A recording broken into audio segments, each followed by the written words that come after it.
Hello and welcome, Bree. How are you? I'm good, thanks, Roz. Thanks for having me. Pleasure. And welcome to the Artist Spotlight series.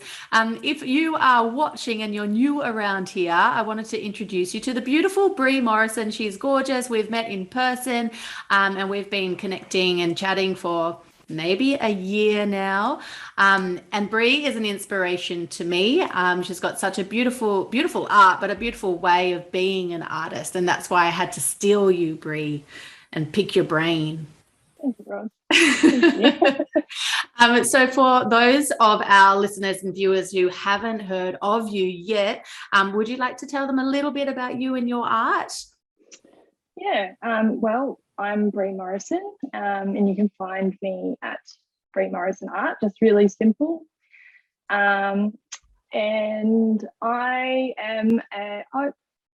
really haven't nailed down how to describe the style of my landscapes, but I am a landscape artist that have like a Australian landscape feel and theme to them. Yeah. It's Yeah. fun, isn't it? I still don't feel like I'm good at that either, so it's okay. But Yeah. I don't know. I know how you work is intuitive, right? Yeah. Actually, what does that mean for people who might not know? Yeah. So I just kind of allow the painting to flow out of me. So I don't have any plans of what it's going to be. I might have like a lot of the time my paintings have like a memory or an experience attached to them. So I'll be thinking about something in the background, a story that I want to connect in with. But the painting just comes out how it wants to flow out. And there's no like pre-planning or anything like that. If I do that, I find that my paintings just get really stiff. And yeah, I just don't like the outcome at the end. The Yeah. energy is different, I think, to be a Yeah. bit hippie, you know. I feel like the energy is different. I find that personally as well. Yeah. Like if I plan something, which in sometimes you have to plan something, versus working intuitively. But you do know, I imagine you have in mind that you are painting a landscape. Yeah. It's And then usually always a landscape. and then you'd have a bank, I imagine, of marks that you enjoy making. Yeah. So probably for about the first, I'd say maybe 12 months when I came back to painting, I just explored mark making a lot because I hadn't really done any sort of art making for myself for a long time. And I wanted to get back into it, but I kind of felt like that I had that kind of like that hump to get over. Like I felt like, oh, I've lost it. So I actually like did a lot of courses with like Laura Horn, and I did painting as a practice with Suze Nethercutt, and I actually did an in-person workshop with her as well. So it was just like to get me going and to find my visual language again. So I found it a little bit hard to like get that going, but luckily we have so many people that are like teaching online these days that it makes it a lot easier. Yeah, and it's so Yeah. accessible now, isn't it? I think Yeah. it's that's an interesting one, isn't it? Because I've done a few of Laura Horn's courses. I think I did half of I was a bad student. I did half of Susan Nethercutt's course, one of her courses. And then I sort of stopped, like it was a while ago now. I just stopped because I was like, this is influencing my art too much. You know, like I want the inspiration, I want the knowledge, but I don't want to be, you know, feel like being them. I want to be me. So did you have to navigate that sort of boundary as well? I did. So I went for a while where I was just like purely in like a play space. But then I noticed that people were getting interested in my work. And I did feel like my work looked too much like the people that I was learning from. And also I was getting feedback from other people saying, oh, your work looks like this person's work. Your work looks like this person's work. And like, I knew that I wanted to like push past that and find my own artistic voice.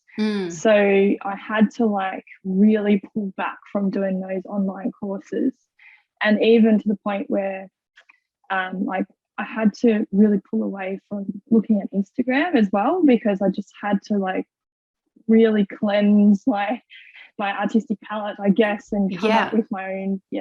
Yeah, because I think it's quite hard. I don't know if you would know a bit about this probably because of your human designs knowledge as well. We'll talk about that a little bit later if you're willing, Bree. But I don't know if it's everyone that's quite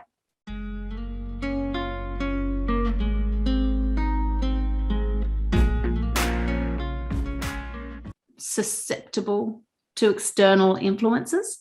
Like you're saying, if you're seeing images on social media, like a lot of my members in my membership have messaged me about this as well. It's like I see this and I want to do that, and then I see this and then I want to do that, and then I see this and then I want to do that, and it's just very hard to stay true to you or even know who you are as an artist if you have all of those external influences all the time.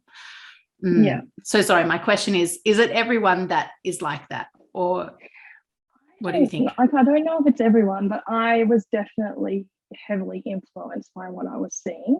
But I think like also like my art practice has had in parallel like a fairly in-depth like healing journey as well.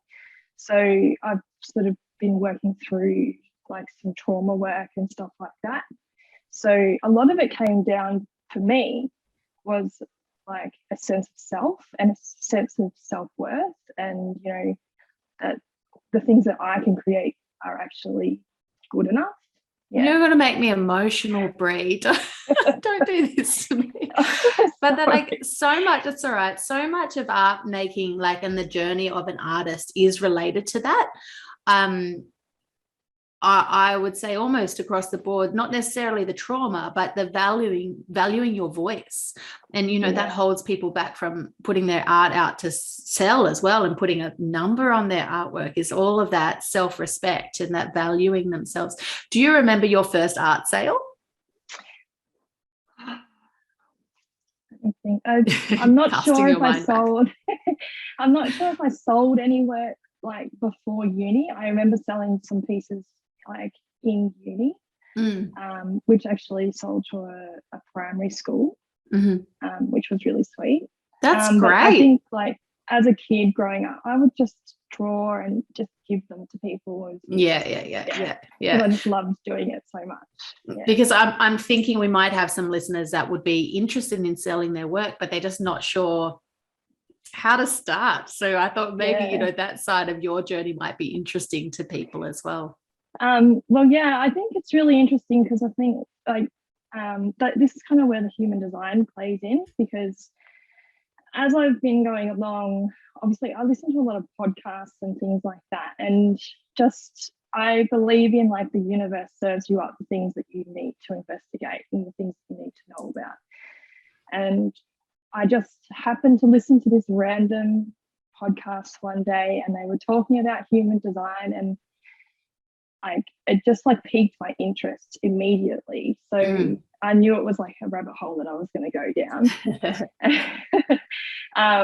And as I've gone down like that journey, like my art journey has also like bloomed as well, because what human design does is it helps you learn about your unique energy blueprint and how you interact with the universe and how you interact with like the world around you and how people see you. So for me, like my unique blueprint is that I like work on my own. I'm a solo worker, but what happens is people will see that and they'll be drawn to it.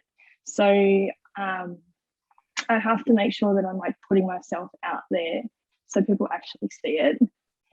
Which probably doesn't feel natural.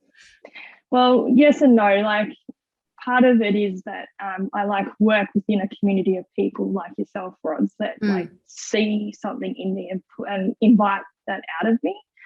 So that's exactly what I've noticed over the whole journey, is that if I just keep following the breadcrumbs, if I keep picking up the things that are presented to me, then the opportunities come to me through the community that I'm building. Yeah. So I guess it's like you need to really, when it comes to selling your art, you need to do it in a way that feels good. Yes. So yeah, and it feels right for you. Mm. And I knew also, because I have 2 small children, like I didn't want to have to be constantly marketing myself, really like pushing that side of my art business. So I went down the road of looking for people to represent my art.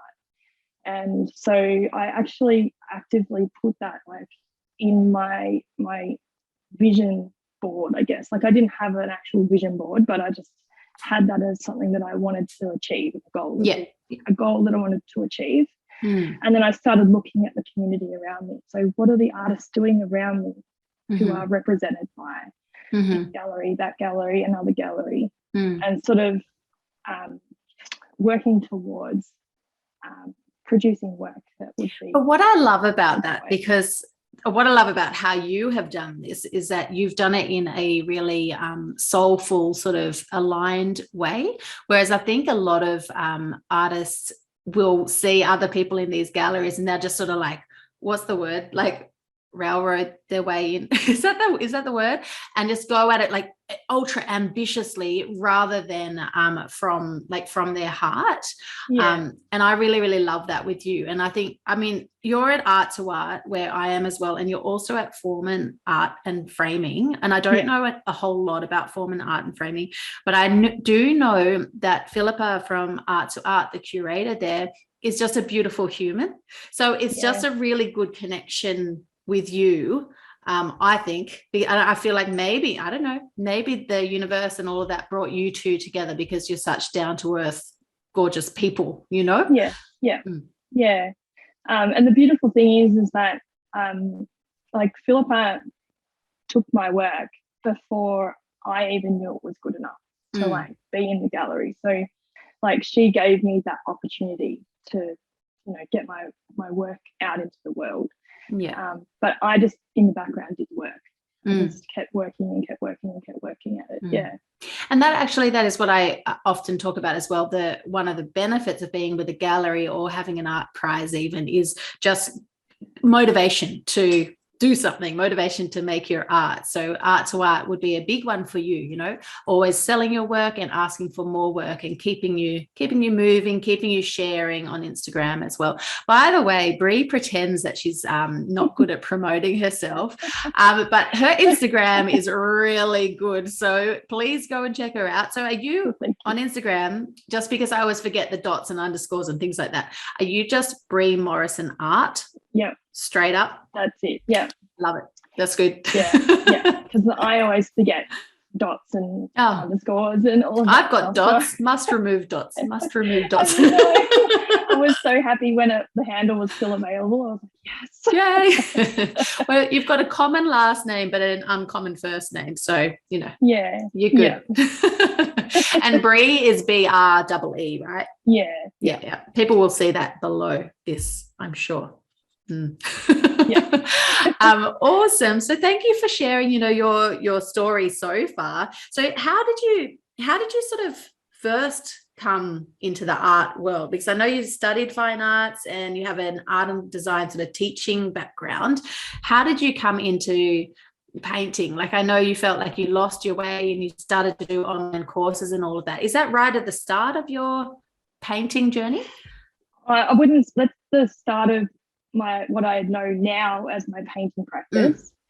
But I've always been someone that just naturally like paints and draws, and like my mum used to say, you know, if you were anywhere, I'd find you sitting down drawing something. Like, so I've always like been that sort of creative kid that's been into, you know, art all of that. Okay. So it's part of your nature. And then in terms of the art practice you have now, that's come out where, you know, you did these online courses and that sort of gave you, should I say that's the catalyst?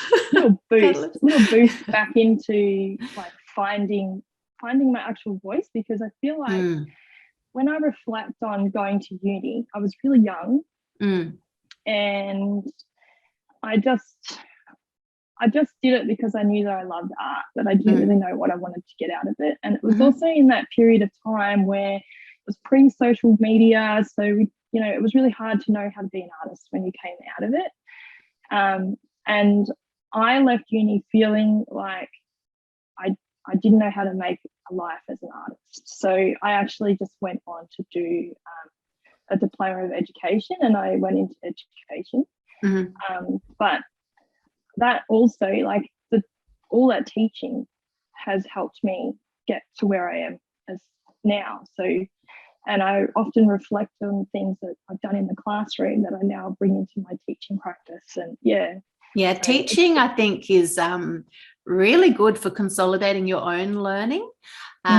Really, really powerful, and also just good, it's fun as well because you get to connect with other people. So I'm wondering, your BFA, did you do painting? What did you specialize in? Well, we didn't really have like a specialist method. But okay. I didn't do it, so yeah. At the uni that I went to, they kind of cut out like the specialist methods, and you just sort of did whatever you felt like. Cool.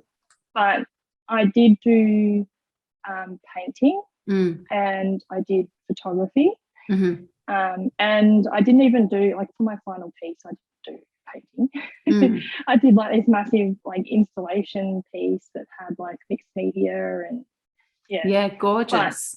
But also, looking back on it, even though it wasn't a painting, it looked painterly. But even then, Bree, like, you hear stories like Steph Wallace, how she just changed mediums left, right, and center, I mean, that's probably exaggerating it, but she's been through a few different mediums. And the thing with her and with you as well is just that innate creativity and that voice as well, and the personality as well to back it, like everything you create, I'm sure, just oozes you, and same with Steph. So I think, having a style and having a voice is more than just how your paintings look, like I think there's way more to it than just that. I think it's just like it's following your heart, really, like following what lights you up. Because if you're trying to do something that doesn't light you up, like it's not going to like transmute to the next person. Like, it's that energy that's embedded within the work that comes through and people connect with it. It's part of your personality, it's part of like what you find joy in. All of those things come together in the artwork, and that's what I find, like the feedback that I get is that people almost see like their own experiences and connect their own memories when they look at a piece of my art. So it's like, that sort of exchange of energy has to be that really authentic exchange of energy. You create artworks that have a similar energetic vibe to Laura Day, who I do my podcast with. Just a similar, like, totally different subject matter. But just the I don't know, energy. I think she's quite a soulful person as well, and she paints from her heart and soul as well. So I think that might be like what you're seeing. Totally. Really, really beautiful. So this is on YouTube. I always it always blows my mind, like, whether we're on YouTube or the podcast or I don't know, somewhere in the ether. So people who are watching can see the beautiful artworks behind you. Are these ones? Are they all complete? The ones in the front are, but the one behind is still work in progress. I mean, it's very small on my, like, it looks small from here. Gorgeous. The one in the foreground, the one at the front, is a slightly different approach to your usual approach. Just the larger trees, basically. This is where I'm going. Well, that actually echoes back to like some work that I did sort of earlier on. So with the larger trees. See, I love that. And that's, you can still tell it's you. Oh, color palette. Color palette. Do you have a limited color palette? A go-to color palette? I don't have a limited color palette. I have pretty much every colour under the sun. And then I also mixed my own colours as well. I do a lot of intuitive mixing of colours. So I'll do it on the canvas, the wet on wet technique. So if I ever get asked how I made that colour, I don't know. But do you like it? You just say, I don't know, but do you like it? Yeah. This one's, $800 or whatever it is. But I do have like probably a set of sort of colour palettes that come up a lot, like pinks and blues come up a lot in my work. But lately I've been really drawn to using greens. So I really just have to like dig into what I'm feeling at the moment. So that's the intuitive thing again. Like if I'm not following my intuition, then the painting just doesn't come out the way that it doesn't feel right. Like it has to feel right. Yeah. And I think you probably needed a lot of practice to be able to tune into that. Do you think? Yeah, I did. So I think that's what a lot of the sort of earlier works was just sort of playing around and feeling out how I like to use colour, how I like to apply it to the canvas. Like it's about knowing and understanding the materials as well, and how they behave together, and is that paint going to react with that other paint in like a way that you don't like, or it might react in a way that you do like. And I have like made lots of blunders along the way. Like I think that's the thing, like you've just got to keep trying and trialing, and sometimes things you look at it and you go, wow, that's amazing, and other times like, oh God. I love that. I just had to mute for a second because my husband's decided now's a really good time to grind coffee beans. Anyway, you've met my husband too, actually, haven't you? Yeah.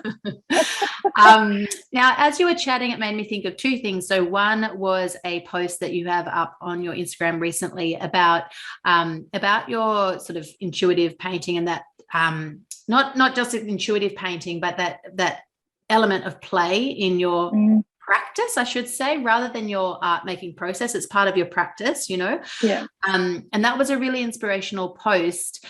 But what comes up for me when you shared that, and now in conversation, when I think of my members, they give me a wonderful insight into what new and aspiring artists are stuck on and where their barriers are, which is this fear of wasting paint. It's a thing. It is a thing. Yeah. Yep. Yep. Do you know, and did you have any tricks along the way? Because now you might be you might be further ahead. You are further ahead in your art. What did you do way back when you wanted to experiment, but might have been anxious about that? Yeah, I do remember feeling really anxious about that, just because and I think like for me, and it might be true for other people as well, like I grew up, like we weren't wealthy, we didn't have a lot of money, so if we got bought nice things, like you had to really look after it and take really good care. But that also meant that you were a bit, you had a scarcity mindset around it. So I remember being bought like a packet of Derwents when I was a kid, just wouldn't use them because I didn't want to use them up. So I've had to like work through that a lot. And I remember it might have been Laura Horn again. Like I remember listening to a podcast of hers where she's talking about like using the materials with an abundance mindset. It's like, just use them and get messy and put them on the canvas, and don't be scared of, wasting material, because, in actual fact, it doesn't matter if something goes right or something goes wrong. It's all about learning the lessons along the way. And you can't learn those lessons if you don't make the mistakes, So it's definitely been a process of having that abundance mindset. And practicing that, I think, because I can go around saying just use it with abundance, but I think you just need to, I think it is practiced, like baby steps towards increasing that sense. The other option, other things I've heard of by Rach Jackson actually shared that the first layer of all of her artworks are a lower grade paint, and then she has a higher grade paint on top. So that's another little hack that some people use as well. I do that too. I thought so, but I just didn't want to drop you in it if you didn't want to share. No. And I think that works fine, doesn't it, from a stability point of view in terms of your artworks. I think the problem with the lower grade paints is the color richness, but if it's not getting any UV because it's the underlayers, it doesn't matter. Yeah, and you can get artist quality paint that's not as expensive. So you can still buy, like, it doesn't have to be student paints. Like, I wouldn't recommend using student paints, especially if you're going to sell. If you're just like in your beginning stages and you're playing around, go for student paints and just make a mess and have fun. And when you feel confident with them, like, move on to buying some more really nice lush paints, because the pigments and the consistency of those paints is just something else, and it just gives you like an extra like little rev of like energy to like keep painting. It's more enjoyable. I was thinking of a really funny question to ask you, a really difficult question. Are you ready?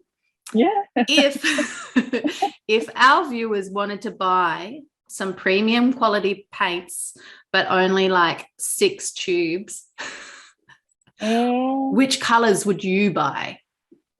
You don't have to recommend. If you had to choose 6 colors, which ones would you buy? This is your question. I think I would buy like sets of primary colors so I could mix. So like a warm blue, cool blue, warm red, cool red, those ones, and then black and a white. And then probably like a brown, because browns are hard to mix. So I'd get like a nice earthy brown as well, just so you can add that in. And those are the colours I'd recommend like starting out, especially if you're keen to learn how to mix your own colours and things like that. And then I don't know, then you could just add on like I was just checking. That's what I say to people as well. And I do say it is better to have the better quality paints if you can afford them. But if you can't, then you use what you have, and just make a mess. So I pretty much just started using what I had. And like I was an art teacher, so I just like used some of the student paints that were there. And I just went from there when I was getting back into my painting practice. Like wasn't precious about what I was using or how I was using it. It almost makes you more free, I think, with your experimentation. Yeah, it does. It frees you up, and you can just discover the things that you like, and then you learn how to do it, and then it's not as scary going and buying those expensive paints to then give it a go with those. Yeah, exactly. Now I'm thinking of you and your beautiful art. So you've got art we talked about this, art to art, Inform art and framing, and your prices go, like, you create some really big artworks and you have prices that go quite high, but you also create your beautiful little landscapes, which I've seen again on Instagram, and they're little, are they 12 by 12 inches? There's the canvas is 6 by 6. Oh, 6 by 6. Okay, cute. So when they're framed, they're 8 by 8 inches. Okay, gorgeous. So that's nice. So teeny tiny little ones. And do you do them, like, is this your sort of gifting strategy, like around Christmas? Do you do these only at Christmas time, or?